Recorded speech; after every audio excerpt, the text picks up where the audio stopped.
Hello అండి, నమస్తే. ఇప్పుడు మాట్లాడే టాపిక్ వచ్చేసి నిన్న హైదరాబాద్లో జరిగినటువంటి భారత్ సమ్మిట్, తెలంగాణ ప్రభుత్వం కండక్ట్ చేసినటువంటి భారత్ సమ్మిట్లో పార్టిసిపేట్ చేసినటువంటి leader of opposition Lok Sabha Rahul Gandhi గారు మాట్లాడుతూ కాంగ్రెస్ పార్టీ గత 10 సంవత్సరాల కాలంలో ఫేస్ చేసినటువంటి టఫెస్ట్ పీరియడ్ గురించి, ఇండియాకి ప్రజెంట్ కాంటెంపరీ పాలిటిక్స్కి కావాల్సినటువంటి న్యూ ఏజ్ పాలిటీషియన్స్ గురించి అండ్ మీడియా గురించి కొన్ని ఆసక్తికరమైన కామెంట్స్ చేశారు.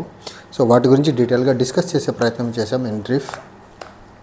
సో కాంగ్రెస్ పార్టీ 2014లో ఓడిపోయినప్పుడు LOP status, leader of opposition status కావాల్సినటువంటి 10% ఆఫ్ ద సీట్స్, అంటే 55 సీట్స్ రాలేదు, సమ్వేర్ అరౌండ్ 40 సీట్స్ వచ్చి మీడియా కూడా ఆల్మోస్ట్ కాంగ్రెస్ పార్టీని కంప్లీట్గా ఇగ్నోర్ చేయడమే కాక కాంగ్రెస్ పార్టీకి ఎసెట్గా ఉండాల్సినటువంటి హైకమాండ్కి సంబంధించినటువంటి రాహుల్ గాంధీ గారు డిజడ్వాంటేజెస్గా మారిపోయారనేసి చాలా అవహేళన చేసుకుంటూ మాట్లాడి కాంగ్రెస్ పార్టీని ఆల్మోస్ట్ రాహుల్ గాంధీ గారి మాటల్లో చెప్పాలంటే Congress party and Congress party leaders ఐసోలేటెడ్గా ఒక నిస్సహాయ స్థితిలో వెళ్ళిపోయారని చెప్పే ప్రయత్నం అయితే చేశారు.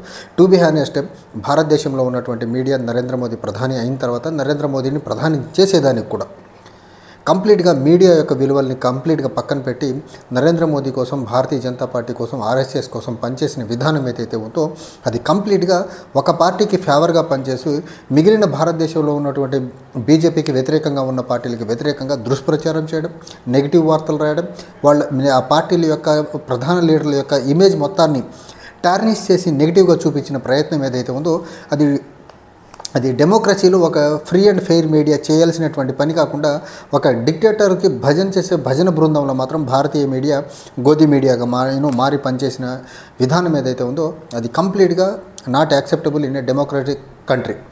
అండ్ భారతదేశంలో ప్రస్తుతం ఉన్నటువంటి పాలిటిక్స్, మరీ ముఖ్యంగా నరేంద్ర మోదీ ప్రధాని అయినటువంటి తర్వాత అండ్ చేస్తున్నటువంటి న్యూ ఏజ్ అగ్రెసివ్ పాలిటిక్స్ ఏవైతే ఉన్నాయో అది కంప్లీట్గా అపోజిషన్ పార్టీస్ని క్రష్ చేసే విధంగా అండ్ అపోజిషన్ పార్టీస్తో ఎంగేజ్మెంట్ అనేది కంప్లీట్గా లేకుండా చేస్తున్న విధానం ఏదైతే ఉందో అది కూడా ఒక డెమోక్రసీకి, అది కూడా ప్రపంచంలోని లార్జెస్ట్ డెమోక్రసీ అయినటువంటి ఇండియాకి అది యాక్సెప్టబుల్ కాదని చెప్పారు. దానికి బెస్ట్ ఎగ్జాంపుల్ చెప్తాను. డెమోక్రసీలో ఆల్ పార్టీ మీట్ అంటే ప్రైమ్ మినిస్టర్ జనరల్గా చైర్ చేయాల్సినటువంటి మీటింగ్, ఏదైనా ఇంపార్టెంట్ ఇష్యూ జరిగినప్పుడు. రీసెంట్గా జరిగినటువంటి ఉగ్రవాదుల దాడి, పెహల్గాంలో జరిగినటువంటి ఉగ్రదాడి ఏదైతే ఉందో దానికి ఆల్ పార్టీ మీట్ని కాల్ఫర్ చేసి దాన్ని డిఫెన్స్ మినిస్టర్ చేతిలో పెట్టి నరేంద్ర మోదీ గారు ఏమో వెళ్ళి బీహార్లో ఓట్ బ్యాంక్ రాజకీయాలు చేసిన విధానం ఏదైతే ఉందో ఇది కంప్లీట్గా అపోజిషన్ పార్టీస్తో రూలింగ్ పార్టీ, అది కూడా ఎమర్జెన్సీ సిచ్యువేషన్లో కూడా ఎంగేజ్మెంట్ కంప్లీట్గా డిస్కనెక్ట్ చేస్తూ నరేంద్ర మోదీ చేస్తున్న రాజకీయాలు ఏవైతే ఉన్నాయో అగ్రెసివ్ పాలిటిక్స్, అది ప్రజాస్వామ్యానికి మంచిది కాదని చెప్పే ప్రయత్నం చేశారు. అండ్ మీడియా, మరీ ముఖ్యంగా media as well as political environment రెండు కూడా కాంగ్రెస్ పార్టీకి అనుకూలంగా లేవు 2014 నుంచి 2024 మధ్యకాలంలో అని చెప్పే ప్రయత్నం అయితే చేశారు.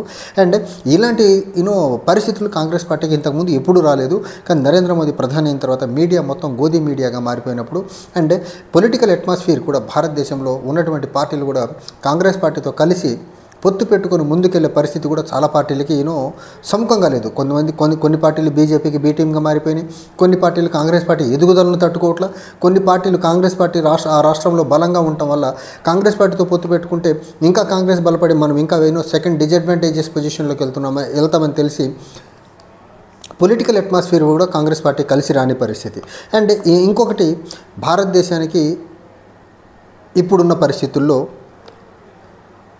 ఖచ్చితంగా ఒక న్యూ ఏజ్ పాలిటిక్స్, న్యూ జనరేషన్కి సంబంధించి, న్యూ ఎరాకి సంబంధించి ఒక న్యూ ఏజ్ పాలిటీషియన్స్ రావాల్సిన అవసరం చాలా ఉందని చాలా గట్టిగా నొక్కి చెప్పే ప్రయత్నం అయితే చేశారు. అండ్ ఏదైతే మీడియా తర్వాత జనరల్ పొలిటికల్ అట్మాస్ఫియర్ కాంగ్రెస్ పార్టీకి ఫేవర్గా లేనప్పుడు ఏం చేస్తే కాంగ్రెస్ పార్టీ మళ్ళీ రివైవ్ అవుతుందని ఒక ఆలోచనలు జరిపిన క్రమంలోనే రాహుల్ గాంధీకి సంబంధించినటువంటి భారత్ జోడో యాత్ర కన్యాకుమారి నుంచి కాశ్మీర్ వరకు, తర్వాత అరుణాచల్ ప్రదేశ్ నుంచి మహారాష్ట్రలోని ముంబై వరకు జరిగినటువంటి భారత్ న్యాయయాత్ర ఏదైతే ఉందో దీని పర్యవసానము రాహుల్ గాంధీ గారిని ఒక లీడర్గా ఎస్టాబ్లిష్ చేయడం అవనివ్వండి, కాంగ్రెస్ పార్టీకి దూరమైన మిత్రపక్షాలు దగ్గర అయిన విధానం అవనివ్వండి, లేకపోతే ఏదైతే మీడియా రాహుల్ గాంధీ గారి ఇమేజ్ని టార్నిష్ చేసి నెగిటివ్ చూపించిన విధానం ఏదైతే ఉందో ఆ మీడియాని లేటర్ ఫేజ్లో పొగడేలా చేయడం అవనివ్వండి. 10 సంవత్సరాలుగా 2014, 2019 రెండు ఎన్నికల్లో లోక్సభలో లీడర్ ఆఫ్ అపోజిషన్కి కావాల్సినటువంటి సీట్లు రాని కాంగ్రెస్ పార్టీని మళ్ళీ లీడర్ ఆఫ్ అపోజిషన్ అఫీషియల్గా స్టేటస్ తెచ్చుకునే స్థితికి తీసుకొచ్చేదానికి హెల్ప్ అయినట్టు భారత్ జోడో యాత్ర ఏదైతే ఉందో ఇది ఈ దేశంలో జరిగినటువంటి గత 10 సంవత్సరాల్లో జరిగినటువంటి పొలిటికల్ అట్మాస్ఫియర్ అవనివ్వండి, మీడియా బిహేవియర్ అవనివ్వండి, లేకపోతే అపోజిషన్ పార్టీలని బీజేపీ క్రష్ చేస్తున్న విధానాలు అవనివ్వండి, వీటన్నిటి నుంచి పుట్టిందే భారత్ జోడో యాత్ర. సో అడ్వర్స్ కండిషన్లో పార్టీని ఎలా ముందుకు తీసుకెళ్ళాలి అనే ఒక సమాలోచనలు లైక్ మైండెడ్ పీపుల్తో కూర్చున్నప్పుడు వచ్చినటువంటి భారత్ జోడో యాత్ర తర్వాత కొంతలో కొంత కాంగ్రెస్ పార్టీ విధి విధానాల్లో కానివ్వండి, కాంగ్రెస్ పార్టీ మిత్రపక్షాలతో ఉండేటువంటి రాజకీయాల్లో కొంత మార్పు వచ్చింది. తర్వాత మీడియా ప్రజెంటేషన్లో కొంచెం అపోజిషన్కి స్పేస్ ఇవ్వడం మొదలుపెట్టారు 2024 లోక్సభ ఎన్నికల తర్వాత లీడర్ ఆఫ్ అపోజిషన్ స్టేటస్ లోక్సభలో ఉండటం వల్ల లోక్సభలో on floor of the house leader of అపోజిషన్కి ఇవ్వాల్సినటువంటి రికగ్నిషన్తో పాటు leader of opposition important issues మీద మాట్లాడేటప్పుడు అటెన్షన్, మీడియా యొక్క అటెన్షన్ పెరిగి బీజేపీ యొక్క ఒంటెత్తు పోకడలు సాగకుండా కొంతవరకు నిలువరించేదానికి మాత్రం భారత్ జోడో యాత్ర భారతదేశ పాలిటిక్స్లో అపోజిషన్ పార్టీస్ యొక్క స్ట్రెంగ్త్ని పెంచే దాంట్లో మాత్రం భారత్ జోడో యాత్ర చాలా బలంగా పనిచేసిందని అనే దాంట్లో మాత్రం ఎలాంటి సందేహం లేదు. ఇక్కడ రాహుల్ గాంధీ గారు చెప్పినట్టు ఓల్డ్ పొలిటీషియన్స్ ఆల్మోస్ట్ చనిపోయిన పాలిటీషియన్స్తోనే సమానము. ఇప్పుడు ఇండియాకి కావాల్సింది కన్స్ట్రక్టివ్ న్యూ ఏజ్ పాలిటీషియన్స్ కావాలి. ఆ న్యూ ఏజ్ పాలిటిక్స్ని డెవలప్ చేసే దాంట్లో కాంగ్రెస్ పార్టీ ఆ విధంగా అడుగులేసుకుంటూ ముందుకెళ్తుందని చెప్పే ప్రయత్నం అయితే చేశారు. ఇందులో మనం చూసుకుంటే రాహుల్ గాంధీ గారు రీసెంట్గా కాంగ్రెస్ పార్టీలో జరుగుతున్నటువంటి కొత్త అపాయింట్మెంట్స్ ఏవైతే ఉన్నాయో అందులో న్యూ అండ్ యంగర్ జనరేషన్ పాలిటీషియన్స్ని ఎక్కువ మందిని ప్రమోట్ చేస్తున్నారు. And when it comes to BJP ఒక పక్క కాంగ్రెస్ పార్టీ న్యూ ఏజ్ పాలిటిక్స్కి సంబంధించినటువంటి న్యూ ఏజ్ పాలిటీషియన్స్ని ప్రమోట్ చేయాలనుకుంటే బీజేపీ ఎప్పుడూ వేల సంవత్సరాల క్రితం ఉన్నటువంటి మనువాదపు రాజకీయాల్ని భారతదేశంలో పెనిట్రేట్ చేసే ప్రయత్నం చేస్తూ ఉంది. భారతదేశానికి ఇప్పుడు కావాల్సింది 4th ఇండస్ట్రియల్ రెవల్యూషన్ ఎరాలో ఫోర్త్ జనరేషన్ లీడర్స్ కావాలి, కొత్త జనరేషన్ లీడర్స్ కావాలి. కానీ బీజేపీ ఎలాంటి లీడర్స్ని భారతదేశానికి పరిచయం చేస్తే పనిచేస్తుందంటే మనువాద పోకడులతో, మనువాదపు లక్షణాలతో, ఆర్ఎస్ఎస్ భావజాలంతో, సంకుచిత భావజాలంతో కూడుకున్న లీడర్షిప్ని భారతదేశానికి పరిచయం చేసే ప్రక్రియ నిరంతరం చేస్తూ ఉంటుంది బీజేపీ.